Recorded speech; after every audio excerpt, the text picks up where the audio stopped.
Hello everyone, সবাই কেমন আছো? দেখতেই পাচ্ছ আমি আর বরমাসায় রেডি হয়ে দাঁড়িয়ে আছি। কোথায় যাব সেটাই ভাবছো, তো এখন বলবো না, ভিডিওটা কন্টিনিউ দেখো। সো এই যে দেখতে পাচ্ছ আমাদের গাড়িও চলে এসেছে।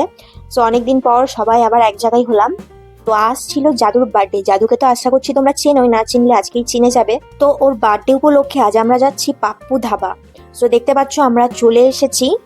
আর এখানে দেখো দুই বন্ধু, অনেকদিন পর দেখা হয়েছে তাই গলা ধরে কুলোকুলি করছে না মারামারি করছে আমি তো বুঝতে পারছি না। আর এই পুরো ধাবাটাকে দেখো কত সুন্দর করে সাজিয়েছে। নিউ ইয়ার প্লাস ক্রিসমাস দুটোর জন্যই এখনো ডেকোরেশন করাই রয়েছে। তো আমরাও একটু ছবি টবি তুলে নিলাম।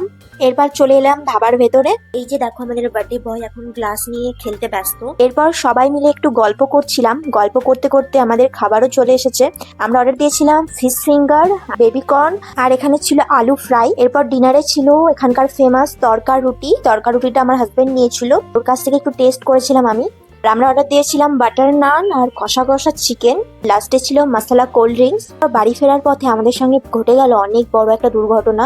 এখানে দেখতে পাচ্ছ রাস্তাতে গাছ পড়ে গেছে, তার সঙ্গে কারেন্টের তারগুলোও পড়ে রয়েছে। তো আমরা তো এখন ওটা দিয়ে বাড়ি যেতে পারবো না, তো আমাদেরকে অনেকটা ঘুরে যেতে হবে। এখানে অনেকক্ষণ ওয়েট করার পর আর ভয়ও লাগছিল, চারিদিকে বাড়িঘরও নেই, এখানে জায়গাটাও খুব একটা ভালো নয়। তো তারপর সেখানে পুলিশ আসে আর ইলেকট্রিক অফিস থেকেও লোকজন আসে। আমাদের পেছনেও অনেক লোকজন ছিল গাড়িতে, আমাদেরই ওখানকার চেনা জানা। তো তারপর তারা সাইড করে তারটাকে আর গাছটাকে। তারপর আমরা টেনশন ফ্রি হয়ে বাড়ির উদ্দেশ্যে রওনা দিই। তো বাড়ি চলে এসেছি, এখন দেখতে পাচ্ছ ঘড়িতে বাজছে 11:30 মতো। ভিডিওটা ভালো লাগলে সাবস্ক্রাইব করে দাও। চলো টাটা, বাই।